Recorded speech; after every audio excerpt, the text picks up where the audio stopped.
एकदन्तं चतुर्हस्तं पाशमाकुशधारिणं रदं च वरदं हस्तैर्बिभ्राणं मूषकध्वजम् रक्तं लम्बोदरं शूर्पकर्णकं रक्तवाससं रक्तगन्धानुलिप्ताङ्गं रक्तपुष्पैः सुपूजितम् भक्तानुकम्पिनं देवं जगत्कारणम् अच्युतम् अविभूतं च शिष्टयादौ प्रकृते पुरुषात् परम् एवं ध्यायति यो नित्यं स योगी योगिनां वरः ॐ नमो व्रातपतये नमो गणपतये नमः प्रमथपतये नमस्तेस्तु लम्बोदराय एकदन्ताय विघ्ननाशिने शिवसुताय श्रीवरदमूर्तये नमो नमः।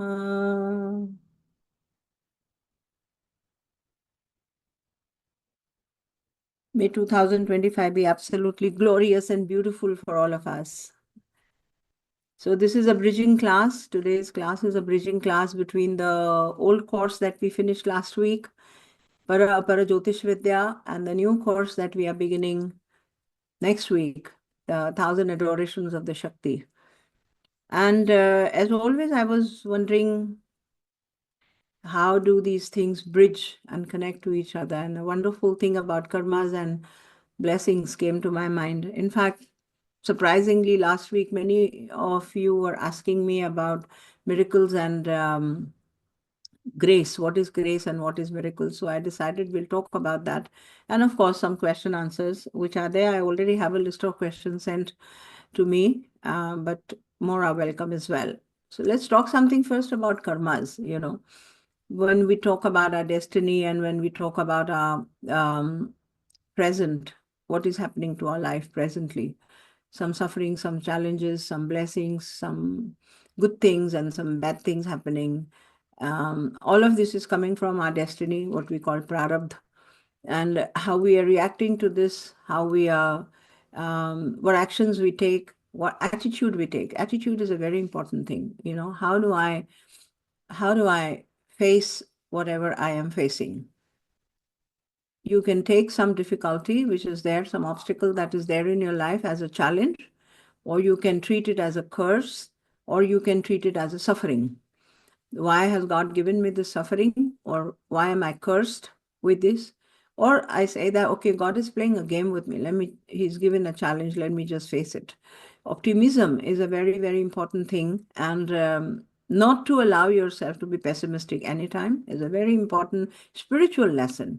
If you have evolved to this level that you love coming to these classes and you just love the energy here, that means you have grown spiritually, and that means you have to say with a permanent marker, you have to write something in your head that I'm not going to allow myself to think pessimistically or sadly anything, anytime. You just have to write with permanent marker. And whatever is coming in terms of challenges that your children are facing or you are facing, just take them as challenges with a smile and work with them. Otherwise, what do? You think life would be interesting if everything was good, good, good, good, good, and everything was so nice, so nice, so nice, so nice. Life would be very boring. I've heard someone ask this to me, she reached the topmost level of her career in a very short time. And this was the dream position that she wanted when she was young and learning. And a very good husband, very good child, very good home, good finances, everything good, good, good, good, good.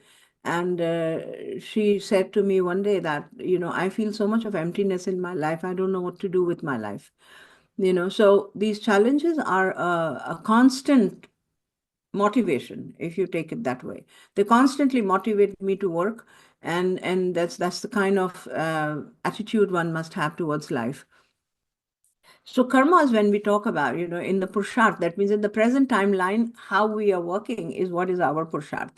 Whether we are soaking the Purusharth in suffering all the time, my children are not getting this is not happening, this is not happening, this is not happening, this is not. Are you supposed to soak your Purusharth all the time with things that are not happening?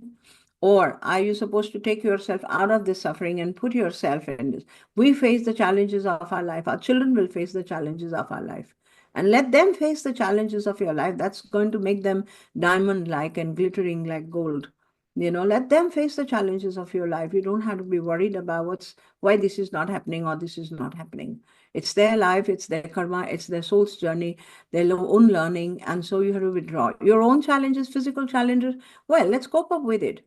Let's cope up with it. Who is in a perfect health all the time, and why should you always be worried about being that fit perfect? जो भी challenges होते हैं face करिए, face those challenges with optimism, with smile on your face. Yeah. So karma is when we talk about, and in a very important part that has created your destiny that you brought into the present timeline, and that are going to create the destiny in the future. So your today's karmas, very important for you to understand what should be your karmas today. In the present timeline, the education about karmas is a very, very important thing, because that helps you to kind of change the color of your sanchit karmas. The sanchit karmas are the bag of karmas that you're carrying, your causal body. The sum total color in your causal body changes with your good purusharth, and that becomes more palatable, that becomes more beautiful, etc., etc. Again, not being attached to that expectation that, okay, I'm making my future better. No, just make your today, this moment better by becoming aware, conscious about what is required, vis-a-vis your karmas. So when you just take a complete analysis of your karmas are divided into different kinds of things that you do through the day. They're divided into nitya karmas. Your nitya karmas are, those that you do for your body, for your family. Nitya karmas. We taking a shower, we brushing our teeth, combing our hair, grooming ourselves nicely, getting ready for the office, driving to the office, doing all your duties in the office, dharmic duties, the ones that are in obligation, that you take up purposely, you have taken up. You've taken a job, so why do you cry if there's work in the job? If you've taken a job, you've taken a responsibility, you wanted to be the senior manager, then why are you cribbing about your team and why are you cribbing about your office? No, you've taken the responsibility of a senior manager, do it to the core, to the T. If I've taken the responsibility of so many students, I can't be cribbing about my students. I have to happily adhere to them, embrace them, expand my chest and my heart and my arms to, I can embrace all of them. If you want bigger roles in life, be ready to take bigger responsibilities, and that becomes a part of your nitya karma. You wanted a family, you wanted to get married, you wanted children. Why are you cribbing about it? So take it happily. Take it very, very happily. You wanted 5 children, then you have 5 children. Why are you cribbing about 5 children? You don't want, today's generation is smarter. They don't want children. Many of them don't want children, and I'm happy about it. If you make children, then you have to look after them. Then there is a contract for another 20, 30 years. So they're wise. They want to think and then enter into it. So nitya karmas means that what you do for your body, what you do for your home, what you do for your job, what you do the nitya, and this should be in a routine, unquestioned routine. It's very important to write, where if you're writing, any one of you, when you nitya karma should be in unquestioned adherence. And no pit about it, no cribbing about it. Happily adhering nitya karmas to your nitya karmas. Naimittika karmas, second category is naimittika karmas.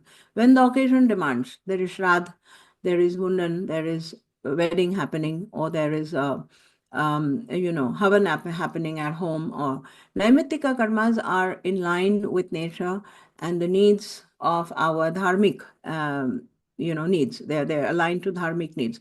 So nitya karmas and naimittika karmas, they are in alignment with nature, and they help you to exhaust your karmic seeds, old karmic seeds, and they are pro-evolution. Happy adherence to the nitya karmas. In bold words, letters, write down happy. माँ का pen से लिखो. Happy adherence to nitya karmas and naimittika karmas. Naimittika, you have to do shraddh, do it happily. You said, why I have to do all this every time? Don't crib about it. Work hard and do your nitya karmas in happy adherence. This is pro-evolution. This is in perfect alignment with nature. Okay, so don't take obligations that you cannot happily adhere to. You can choose not to get married. You can choose not to take up a job. Happy, if that gives you happiness, do that. All right. So nitya karmas, naimittika karmas. Then kamya karmas. Kamya karmas are karmas that make you happy, and they're connected to your desires. Desires, pleasure. Kamya karmas are pleasure oriented. They consume energy, and they become like obstacles to your spiritual evolution. So Kamya karmas should be minimized for a spiritual seeker, but Kamya karmas are very much a integral part of your sometimes nitya karmas, like for instance, activities that you, entertainment activities that you do in your family. You go for an outing, you go for a picnic, you go for a movie together. Kamya karmas are those that give pleasure and joy to your senses, to your heart, and to your ego. They're for your ego.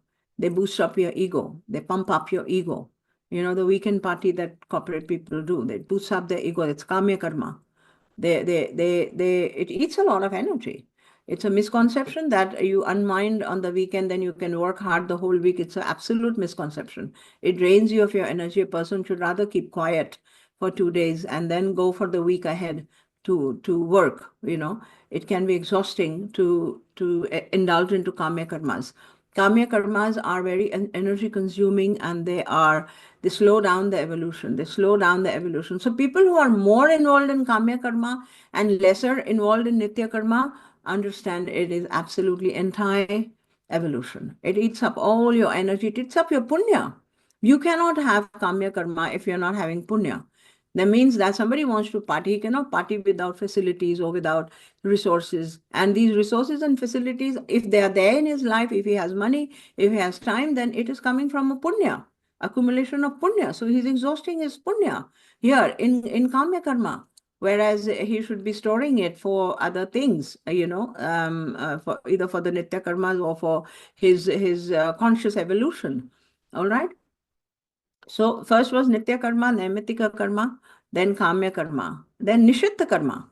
Nishitta karmas are very bad. They are absolutely anti-evolution. They are anti-evolution because they, in fact, create more karma baggage, negative karma baggage. Nishit karmas are those karmas that are not good. They are banned. They are morally not in alignment with the moral and social order. They are not in line with moral and social order. They are not in line with your soul's evolution. They are nishit. Nishit means banned karmas, karmas that are not considered to be good, like backbiting, gossiping, or doing something really crafty for, to deflate someone, or to insult someone, or to rob, or to cheat, or to stab someone, or play politics with someone, or cheat someone, default someone out of something that was expected. So Nishit karmas create negative karmas, and they make your journey heavy. Make your journey heavy. And many of the Nishit karmas become Agami karmas. Agami karmas are those that you have to bear in this life only. They come in front of you, into this life, A very sweet son of mine wrote to me in the morning that you should be answerable to only two things in your life: what an 8-year-old is thinking and what an 80-year-old is thinking. That means only these two things you're answerable to, or you need to work for. 8-year-old means when you come fresh in this life, in this world, and you have borne some experiences, you carry some childhood experiences, and the fresh outlook to the world, exploration, giving yourself the permission to explore the world. And the 80-year-old who has become wise and has seen it all, the between this 8 and 80 is your life. It's your life, and it's something that you're answerable to. So Nishit karmas need to be kept under microscope. That I don't need to do Nishit karmas because they make my journey heavy. This entire journey from 8 to 80 becomes very heavy with Nishit karmas. They should be, and if you're born with that wisdom, it's very beautiful if you're born with that wisdom of previous life. When people do a lot of Nishit karmas and they carry a lot of karma baggage, then they're born next life, with that deep understanding that I don't have to do, and they have to bear whatever they have done in their past life. In this life, between 8 and 80, you have to bear all those consequences. And in your heart, they must have done something wrong, and I have to go through all this happily. Okay, so Nishit karmas are the ones that are to be avoided, and very consciously avoided. Don't indulge into them. So Kamya karma and Nishit karmas, these two are very anti-evolution. They are anti-progress of the soul, and they might give you momentary happiness and joy because they are ego-oriented. They are senses and ego-oriented karmas. They might give you happiness for some time. They might give you that thrill for some time, but they create a lot of baggage. One should be very, very, very observant about it. Then you have prashchit karmas. and Nishkam karmas. These two are wonderful karmas. Prashchit karmas and Nishkam karmas should become, you should educate yourself of this and bring it into your Nitya karmas. Bring it into your Nitya karmas category. Prashchit karmas means understanding that whatever sufferings I have in my life, be it in the form of, your health issues or financial issues or any kind of mental issue, all right? This is a result of something that the ill that I've done in the past, and you can't spend all your life asking what ill, what ill, what ill. Don't go into 100 past life regressions and 100 hypnosis sessions to understand what ill did I do. It does not matter. Your suffering today is in front of you, and take responsibility for it. And prashchit karmas means that taking responsibility for what is not there in your life, knowing it too very well that this comes from some old backlog, and I don't bother to see what's the backlog. I want to deal with it right now. I want to deal with it right now. Prashchit karmas means taking commitment to forgiveness, writing a gratitude journal every day, writing a forgiveness journal every day. I forgive everyone forgives me. Write a page of it. I have a small diary that size I throw into the Gangaji every time I finish it. I forgive everyone and everyone forgives me. Create love in your heart. Create love everywhere there, out there in the world. I forgive everyone forgives me. Write down this sentence every day, every day, every day for the rest of your life. This is Prashchit Karma. Take it into your everyday upasana. Take it into your everyday practice. And gratitude, each moment be in gratitude. I'll talk more about gratitude when we are talking about grace. We'll talk about it more. So also prashchit karmas could be like you do remember specifically what wrong you did to someone. Suppose, take a set of malas. If you're doing a mantra japa, take a set of malas. Do a anushthan to undo that.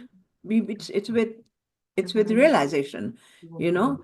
Paschatap and Prashchit, these two things are given in our Sanskriti, in our tradition. Paschatap and Prashchit. Paschatap means I'm regretting what I said, or I regret what I did. I shouldn't have done that.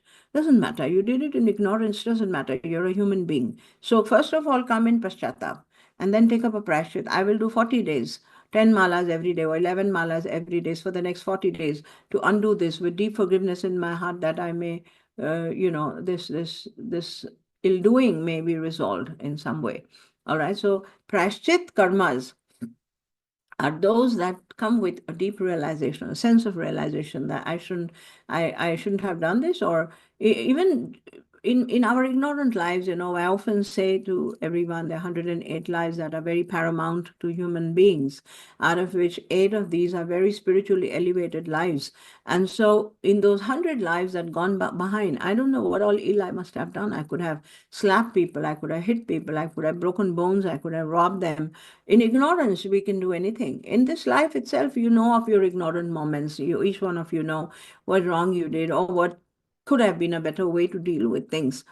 So in all these 100 unaware lives, you must have done something. So just take responsibility for it.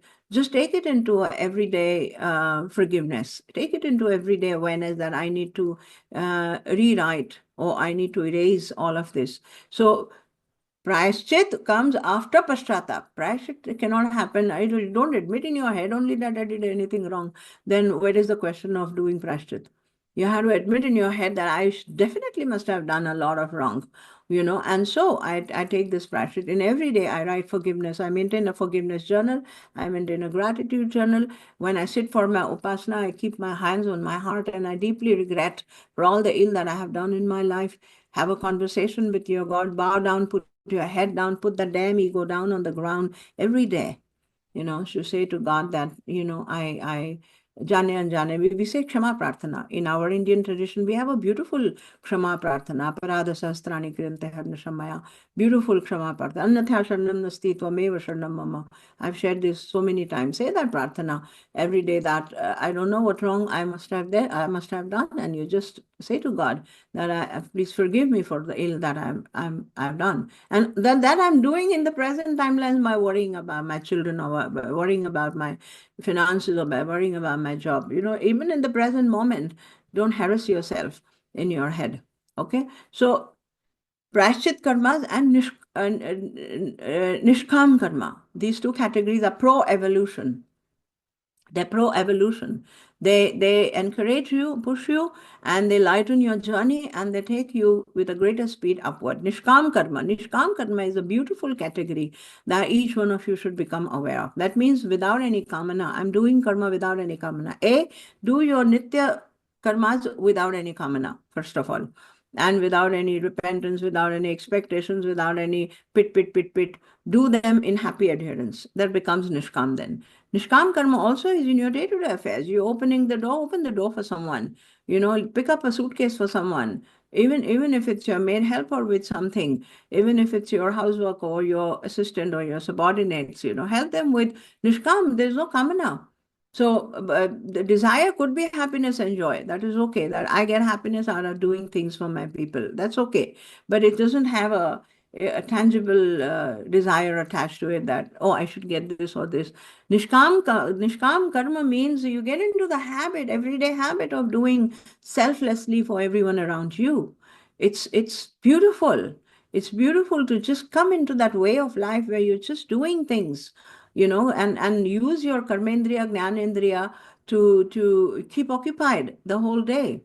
If you can keep a glass of water inside, go keep it inside. You have a house help, I understand. But why don't you just walk and do it yourself? Many things can be done yourself. Do it happily. Nishkam karma, become aware and conscious that there is Nishkam karma. Also helping people without making an announcement everywhere that I'm doing this. Don't make it an ego orientation. Just make it as a way of life. As a way of life. Nishkam karma, also your Nishkam sadhana comes into that. Nishkam sadhana means you're doing the promised count of your japa, 11 malas of your japa, or whatever. If you're doing an anushthan, 30 malas of your japa every day without any kamna. No kamna. That means there's no desire. There's no desire. I'm just doing it for love. For love of God, for love of myself, for love of my being who I am. You have to love yourself for who you are. Yeah. So Nishkam Karma and Prashchit Karma are pro-evolution, and they support in your Upasana practice. They support in your Upasana practice. That means, what is Upasana? The Upasana that you take, the posture for meditation that you take in front of your Ishta Devta. Your Ishta Devta is on a higher level, you are on a lower level, and you sit and do your Upasana every day. Whether you do your japa, whether you do your meditation, whether you do your evening sandhya or whatever. All right. So Nishkam karma and Prashchit karma support your practice of Upasana. They quieten the mind, they cleanse your senses, and they clean your system, make you ready for Upasana. Otherwise, Upasana, if you're loaded with all the above, that means Nitya karma ka boja hai, and Naimittika karma ka boja hai, and Nishit karmas you're doing in the office, and you're doing your, all kinds of heaviness from the above karma list. If you're sitting in the Upasana every day, Upasana does not happen.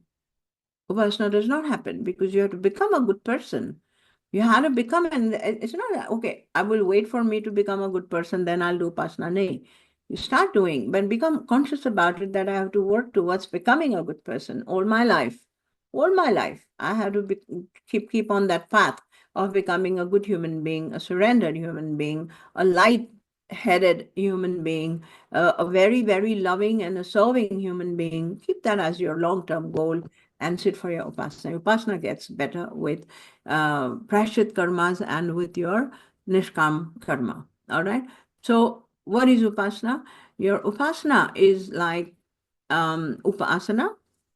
It's like your connectivity with God. You're increasing your connectivity with God. You're with regular practice, you're increasing your connection and becoming closer and closer, to know God. The realization of God is to know God. First, you have to know God to realize God.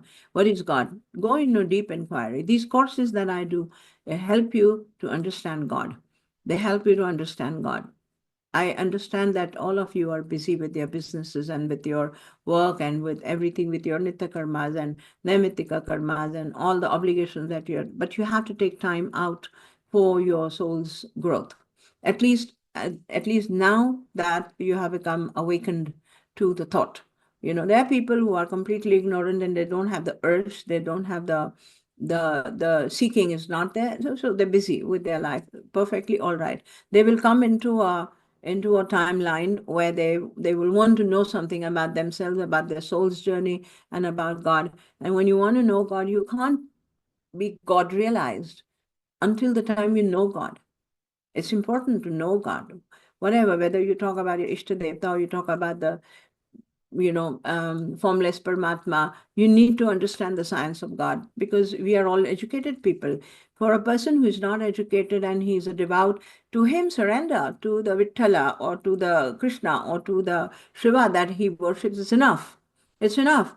When he bows down in complete surrender and breaks down in front of his Ishtadevta, that's enough. But because you can't do it, then you need to learn what is to understand what is God.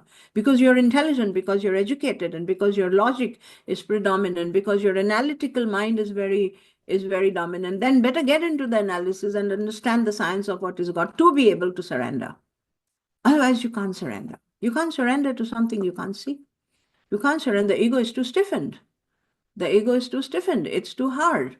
And so it needs to be bettered every day with knowledge, with jnana. And then bhakti develops. Jnana and karma and bhakti are the three paths that are recommended in our Sanskriti. You need to batter your ego every day with jnana, malleate it. It's like marinating in something sour to let it get perforated, let the juices go inside. It's like that. So your ego is stiffened, and it needs to be marinated in the jnana yoga. And that's why to know God is important. And that's why these courses are important. It's important for you to engage yourself in a systematically designed study course, so that you are able to groom yourself and you're able to bring yourself, uplift yourself with your own efforts. All right. So in the past 6 months that we did Jyotish Vidya, it was a beautiful journey. I spoke to everyone. I've spoken to almost all the participants one by one to understand how this has affected. As a teacher, I'm interested in knowing how my courses are affecting. Not that it makes any difference to my fervor and to my enthusiasm, but it's motivating for me to understand how my students are responding to what I am teaching them. It has made me understand that yes, this kind of a questioning and this kind of a teaching is important, because then people are able to come closer to God. All right. So now, after karmas, when you understand something about karmas, now comes the question of grace and miracles. Now, n number of questions I have. I will read out these questions one by one to make you understand, because these are questions that come in your mind also. Vatika sent me many questions yesterday about grace and about miracles. So people are, you read these spiritual books and you read about grace, and you hear from people like me. I often talk about grace and miracles. I have had innumerable miracles in my life. And when I sit with one-on-one with people, when they come here, I narrate to them how the journey has unfolded so many miracles on its own. So, what is grace? Let's talk about grace first, and then about miracles. Overflowing grace brings miracle. This is a very simple thing to understand. And grace, what is grace? Grace is there all the time around you. You're grace bound. Your every moment is grace bound. This moment you're sitting here alive, hearing me, are able to hear, I'm able to speak, is grace. Grace is facilitating our activities all the time. And grace is, whose grace is this? This is the grace of the nature, universe, and God, Paramatma. Paramatma grace is the Prakriti to function. With the grace of Paramatma, Prakriti functions. And with the grace of this Prakriti, we function. We come in alignment with the cycles of nature. We grow, we age, we become wise, then we die, we reincarnate again, and the cycle goes on. So we grace bound. Every activity is grace bound. So will grace shower on me? If someone is asking a question, will grace shower on me? Is a testimony to the ignorance that grace is showering on you. So you're making this question. You're able to make this question. Yeah, it's a testimony of ignorance, because you're not realizing that you're grace bound each moment.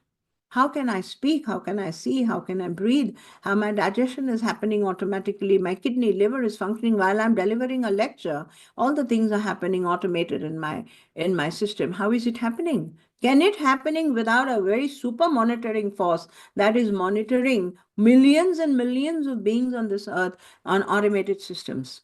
They're all on automated systems. Who's the programmer? of all this. Automated system. Every insect, every being, every tree is on an automated system. Every human being is on an automated system. Look at the beautiful design that has been created.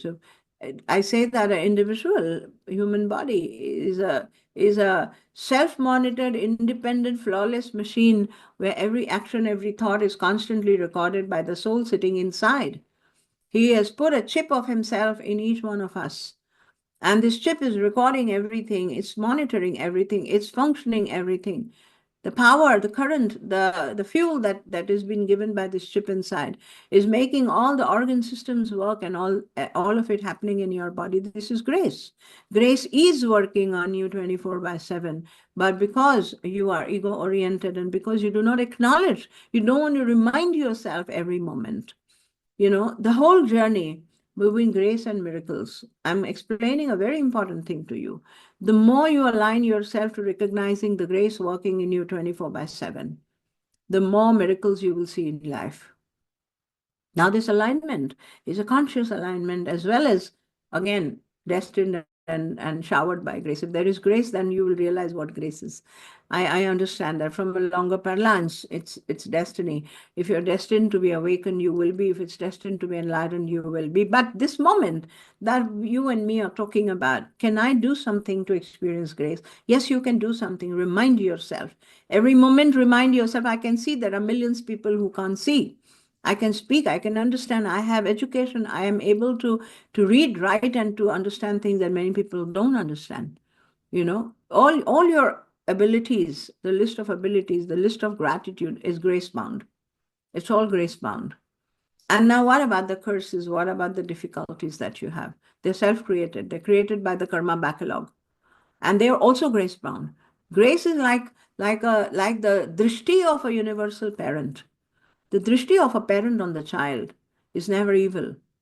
Never evil. Never. Can't be, even if the child is cursing the parent, even then the parent will not have a drishti which is evil ever on the child. That is the relationship. I've experienced it as a parent.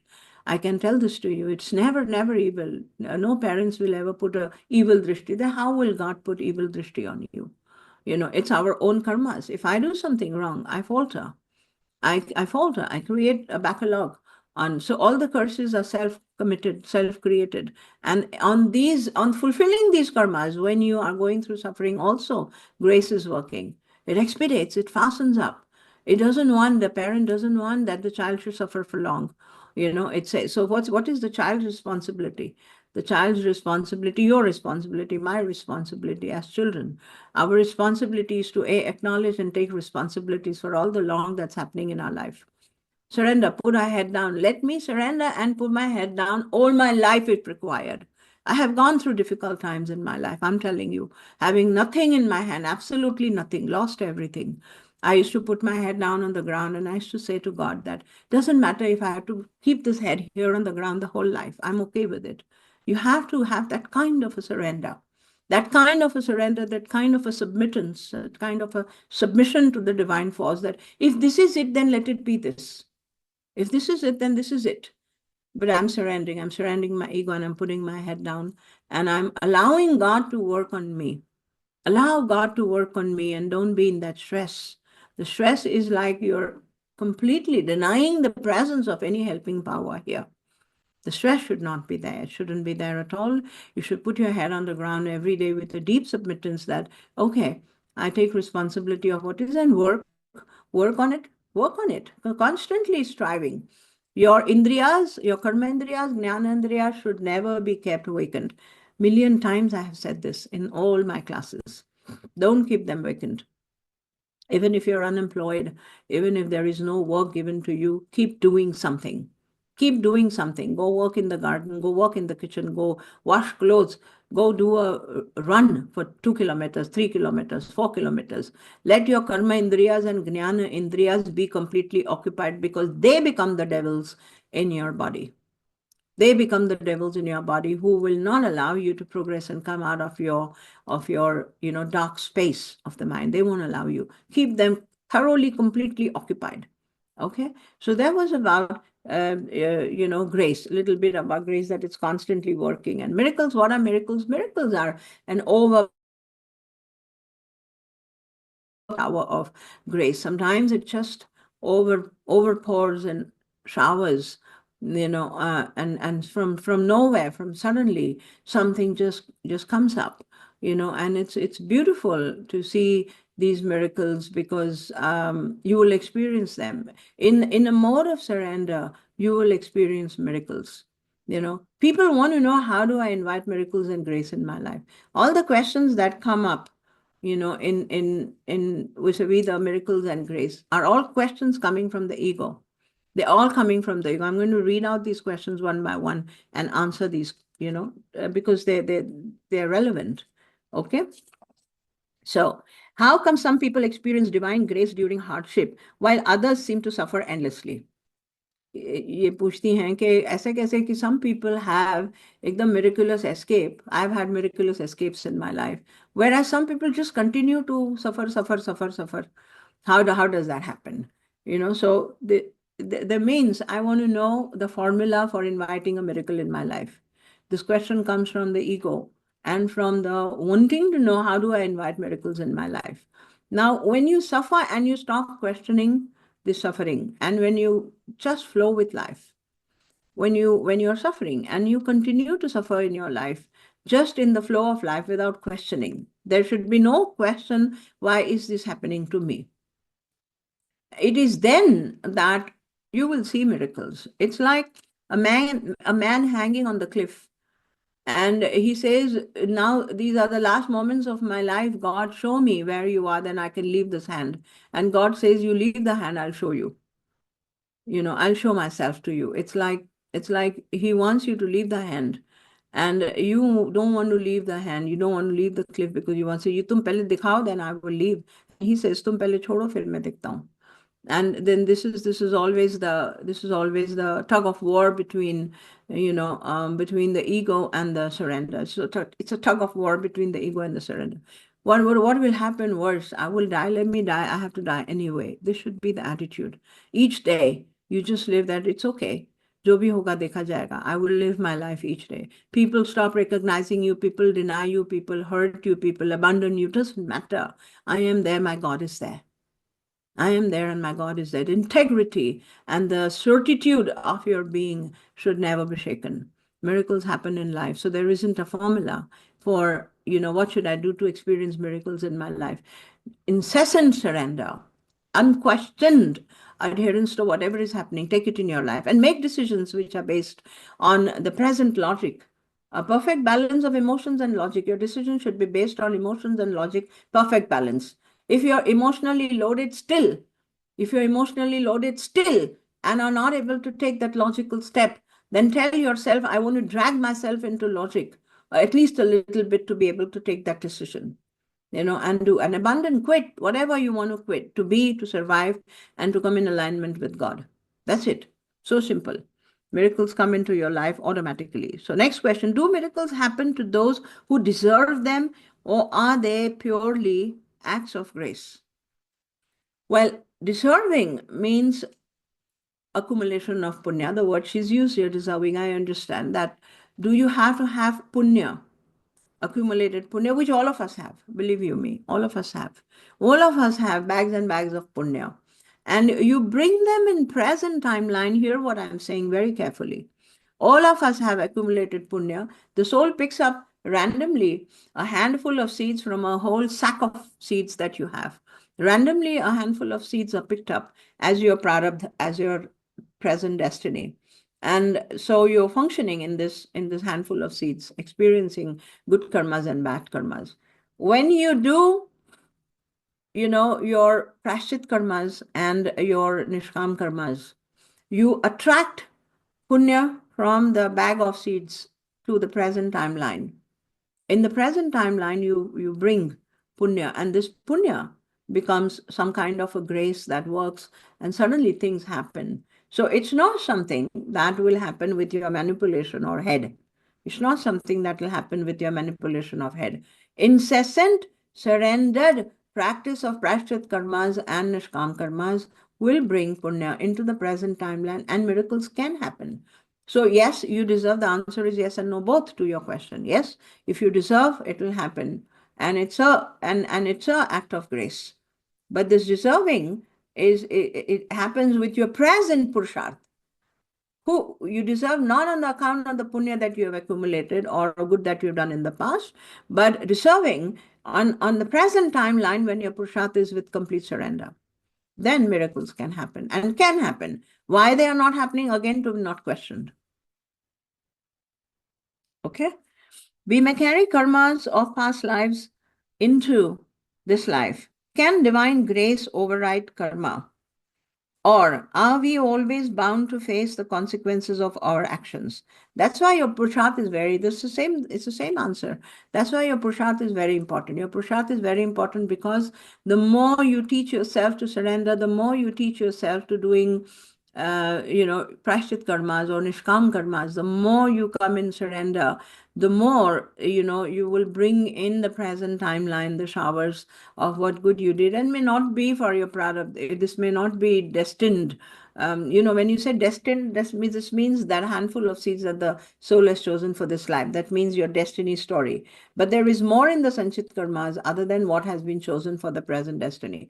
And in the Sanchit karmas, there is a lot of punya and accumulated good is there for all of us. We all have it.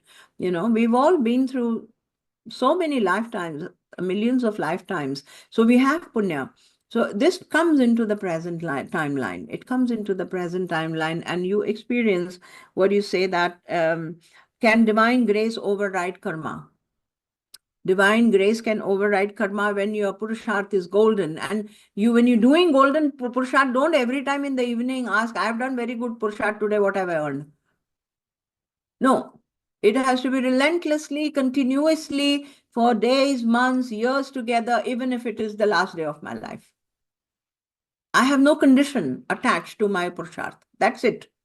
Okay? So, or are we always bound to face the consequences of our actions? You're always bound to face the consequences of your action, but grace always blankets you. Grace always blankets you, and depending on your Purusharth, even if the child has done innumerable ill in the past months and years together, the day I see him working exactly how he should be working, I overpour my love on him. It's just like that. God is like that. Okay? So, if everything is predestined, next question, if everything is predestined, what role does free will and effort play in shaping our future? Same cheese, alag-alag tarike se samjha rahi hu. Ghadi-ghadi samjha rahi hu. The question is same. She is bringing the same question from every corridor, from every door into the same hall. And the same question again. If everything is predestined, then what role does free will have? This is the role. Your free will, your Purusharth, your incessant surrendered Purusharth is a golden way of spending life, and that will bring into your present destiny everything accumulated from the past, and grace overshowers. Are miracles written in our destiny? Same question again. Are miracles written? No, they are not written in our destiny. This I can tell you for sure. They're not written in our destiny. Miracles just happen. They just happen because it is the Purusharth of God. Miracles just happen because it is the way God responds to you, the presence, the testimony of God. Miracles are a testimony of God because he just showers his ineffable, absolute, fathomless love on you in that moment. And it is absolutely mind-blowing. And so miracles happen. They do happen, but you can't plan them. You can't plan them. You can't do exercise regime for them. You can't do exercise routine. Our scriptures have promised us that if you do your Nishkam Karma and Prashchit Karma every day, and do your surrender every day, then nothing bad will ever happen to you, and grace will be always there with you. Grace is there with everyone, but it will especially be there with you, and miracles will happen for sure. All right. So next question, can sincere repentance, forgiveness reduce the impact of negative karmas? Can grace show up? You see, my sweet girl has written the same question in different colors. Yeah, can sincere repentance and forgiveness, this is Prashchit Karma, okay, reduce the impact of negative karmas? Yes, it can. The answer is yes, it can, because it will bring the punya from your previous timeline into the present timeline, and it will definitely create a change. Particularly that suffering may not end. Let me tell you something. There are some drid karmas that don't shake. Particularly that karma may not change. But there are millions of other good things that will come around you. There are millions of other good things that will come around you that will not let you even think once about the suffering. So our ego has that zid. Our ego has that zid. Zid means hut. That means I'm rigid about that. I want this suffering to go away. Please get rid of that. I will bear this beautiful thing that God has given me. I will bear. Have that attitude. I'll carry this on my chest all my life. Have that attitude, and do your prashchit karmas and nishkam karmas every day. If it's 100% acceptance of what God has given me, finish. Then, is there a connection between grace, blessings, and miracles, or do they operate independently? They are interconnected. Grace, blessings, and miracles are interconnected. Grace is overpouring. It's overpouring. When grace is overpouring, a miracle happens. Grace is constantly there. It's constantly there. And blessings are self-earned from the punya. Blessings are nothing but punya. Whereas grace is constant support of God. Grace is constant support of God, which is incessantly there with you all the time. You realize or you don't realize. It is constantly there. It's like the light, like the sunlight, which is all the time there. You realize or you don't realize. Grace is always there. Overpouring grace is a miracle, creates a miracle. And blessings are your punya. So they're interconnected, and yet you experience them separately. Okay? Are blessings a form of grace, or do they arise from a karmic merit? Same question, so I'm not answering. How does one strengthen faith during moments of doubt and struggle? This is a good question. How does one strengthen faith during moments of doubt and struggle? Jnana Yoga Sevan should be done every day. Swadhyaya should be done every day. Prashchit karmas and Nishkam karma should be done every day. Japa, Upasana should be done every day. This increases your faith. Inquire into who is it that does not have the faith. Ask yourself, first of all. Who is it that does not have the faith? It's your ego that does not have the faith. It's your crafty mind that does not have the faith. Ask your crafty mind and your own ego, can you function without grace? Can you function without grace? You studied Upanishads with me in the last course that we did before Jyotish Vidya. We did Upanishad. We did Dipalankar with 4 Upanishads. You saw that how the prana is withdrawing itself from the body. When you go into the dream state, only the mind is awakened. And in the deep sleep state, the prana withdraws even from the mind and goes into consciousness. And there is only a panavayu that is monitoring everywhere in the body. So this whole automated system, who is doing? Can you put yourself into deep sleep? No. Can you awaken? No. It's happening on your own. Question the ego, which is questioning about faith. What more do you require? You have science, you have art, you have everything around you as a testimony to God. Nature itself is a testimony to the beautiful creation He has created. The person who is questioning inside should be questioned. How dare you question? Your faith increases when you look into the science of life and science of God, your own science of your own living. Go into deep inquiry. Go into deep inquiry till you reach the Brahman, until you understand without this nothing is there. And that will increase your faith and acceptance, faith and acceptance to take what is there. Especially during doubts and struggle. Yes, during doubts and struggle. Unquestioned, kya ho jayega, main mar jaungi, I'm ready to die. I used to say this to myself every day. Kya ho jayega? I'll die. Okay, I'm ready to die. Finish. Story's over. So during your struggle and your difficulties, you do not let the faith go down. Don't let the faith go down, because difficulties and struggles have come because of your own karmic baggage. God is not a punishing system. God is not a punishing system. God is an empowering system. Grace is always there to help you, whether you're in bliss or you're in trouble. And this grace is there to snuggle. It's not that, okay, grace is there, to mujhe taklif se nikal do. No, you can't say that to grace. The taklif is self-earned. You have to go through it. You can snuggle with grace. Take it like a blanket. Take grace and take the love of God as a blanket that is allowing you to survive. Don't give threatening calls to grace that prove yourself that you are here. Don't give threatening calls to God that if you're there, take me out of this. Okay, let him not take you out of this. Succumb to it, die to it, doesn't matter. There's life, there's continuity. Eternity of life is the promise God has given. I will always be there even if this person dies. Yeah, that should be the faith. There's a beautiful poem I wrote and I want to read out to you. It's a beautiful poem. It just came in my morning. I was chanting it myself today. It's called Soulful Legless. By the way, I'm printing this into a big coffee book of poems that's going to come out very shortly. Siddha is working on it. It says, Soulful Legless.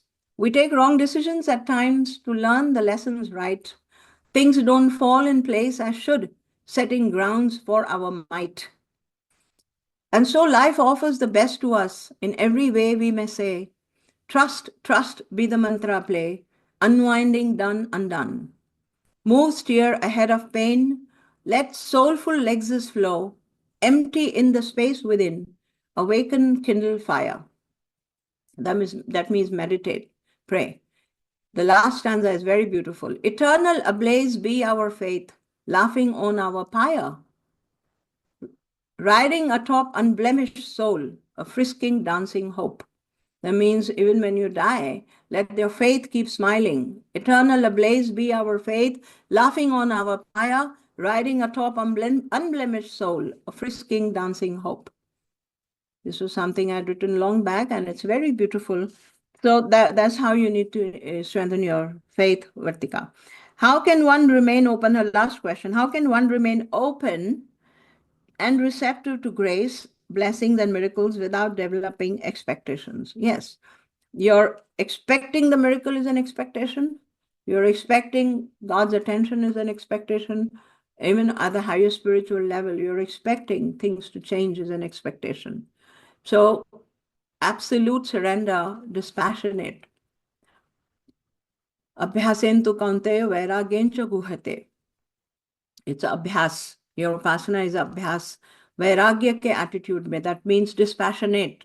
Renounce all expectations in every upasana. Every upasana that you do, every time you meditate, every time you do your japa, every time you do your forgiveness, don't have that calculation in the mind how much of it has gotten better. Just drop it. Every upasana, just drop all your expectations. And that makes your whole journey of life very beautiful. Remain open and receptive. That will make you open and receptive to grace. I'm ready for whatever you're offering to me. Should be said every day. I'm not expecting anything out of the Nishkam Karma. Nishkam Karma se expect करेंगे तो Nishkam कहाँ रह गया फिर? I'm not expecting anything about with whatever, because sometimes your ego will tell you're a stupid person. You're spending 1 hour doing these idiotic things. इससे कुछ हो नहीं रहा है. इससे कुछ हो नहीं रहा है. क्या हो रहा है होना है एक्सपेक्ट कर रहे हैं दैट मीन्स दिमाग में कुछ एक्सपेक्ट कर रहे हैं कि क्या होने वाला है ना the ego that tells you कि ये स्टुपिडिटी बंद करो 30 माला रोज कर रहे हैं बैठ के ध्यान लगा के बैठ रहे हैं अच्छा ये स्टुपिडिटी नहीं करना है तो क्या करना है how do you want to utilise the time then to worry you that 1 hour if you're not doing your sadhana how do you want to utilize it you want to worry or you want to think more about how you're going to sort it out or you want to keep bickering to your partner or to someone around you that you did this and you did this and you did this, or you want to sit down and see your reels. So that 1 hour, if you're not doing your upasana, what better way do you have to spend? I will be very happy to hear that from you. All right, so there are a lot of things written here. Let me read this. Yes, thank you, Suma. Yes, we can't die, Ronita. Then my you often mention that our organs, tissue, cells have a destiny of their own. Yes, and a mind of their own. Is the soul of the part, organ, tissue, a part of the soul of the whole? Or is it a soul of the organ separate from the soul of the person? So the soul never splits. You've done that with me in the Palanka Tanmay. Soul split nahi karta hai. If there is sun ray shining and I'm holding my Anjali like this and there are sun rays here in my Anjali, is this separate from that? It's not separate from that. The cup, empty cup is holding air. Is this air separate from the air outside? It's not. So whatever your organs are holding the soul, it's a part of the whole soul. However, there is a there is a color on it. For instance, let's say I have an empty cup here, and there is an apple here. Okay. And now a part of the apple's color is coming here on this side, right? So the conditioned consciousness is casting the colors of the disease on the particular organ. However, the soul there is not separate from that. The soul is empowering that disease to happen because of the conditioned consciousness, and the organ gets diseased. However, the soul is never deceased. So, Ma, is it possible that the soul of the heart is born as, let's say, the soul of the lung in the next life? It could be possible, right? I mean, just like we take on different forms. मेरे cup की हवा तुम्हारे cup में चली जाए, क्या फर्क पड़ेगा? नहीं, बट आपका सोल तो आपका सोल है, मेरा सोल मेरा सोल, आपका सोल मेरे सोल में थोड़ी आएगा. आपका सोल मेरा सोल अलग अलग नहीं है. अरे कंडीशनिंग तो अलग अलग है ना. कंडीशनिंग अलग है तो रिंग बदलो ना, सोल को क्यों बदल रहे हो? कॉजल बॉडी की रिंग समझाया था ना आपको मुंडक में. राइट. मुंडक उपनिषद में समझाया था कि सोल नहीं जा रहा आ रहा कहीं भी, साली खाली रिंग जा रही है. सो रिंग बदल जाएगी. वो हार्ट की जो रिंग होती है, suppose the heart is disease for some person, there is a condition consciousness there which is manifesting into a disease. It will either get over or it will get carried forward into the left. Soul is not changing. The elements of the condition consciousness जो छिंटा होता है वहां पे, वो जाता है. जी, तो वो अपनी कंडीशनिंग लेके कहीं और जा सकता कहीं और जाएगा. बिल्कुल. Zid is stubbornness. Thank you, Sharan. All right. Ganesh ji playing with you. Yes. You were Nikita. asking Zid, right? So I wanted to give the Yes, the meaning for word that. was not coming to my mouth. I'm Yeah. human. Yeah, Manjusha, I read that God has created us in his image. Then why does he want us to suffer? He doesn't want us to suffer, Manjusha. Manjusha, we choose to suffer because of the ill that we did. God is only an empowering system. It's a light. यहाँ पे bulb है. मेरे कमरे में कचरा है तो वो कचरा दिखाएगा. मेरे कमरे में सुंदरता है तो वो सुंदरता दिखाएगा. If there is gobar lying here, it will show the gobar. If there are flowers lying here, it will show the flowers. It's an empowering system. We create all the confusion in our life. Marinated in jnana, so beautiful. Thank you, John. I appreciate and admire your presence here. Anjali, do vices such as alcohol come under Nishit Karma? 100% yes, Anjali. मिर्च मसाला चाहिए जिंदगी में. Correct, Sharan. All right. All right. So these questions are over and our time is over. How beautiful is that? How beautiful, such a beautiful synchronicity. Dekho. We decided a 1 hour class and the 1 hour is exactly over. All right. So let's do a small Kshama Prarthana for today and then we'll end the class. Om. ओम अन्यथा शरणम नस्ति त्वमेव शरणम मम तस्मात् कारुण्य भावेन रक्षस्व विघ्नेश्वर. गतं पापं गतं दुःखं गतं दारिद्र्य एव च आगता सुख संपत्ति पुण्यात् च तव दर्शनात्. यद अक्षर पद भ्रष्टं मात्राहीनं च यद भवेत् तत्सर्वं क्षमतां देव प्रसीद परमेश्वर. तत्सत् श्री ब्रह्मार्पणमस्तु. हरि ओम. शांति शांति शांति.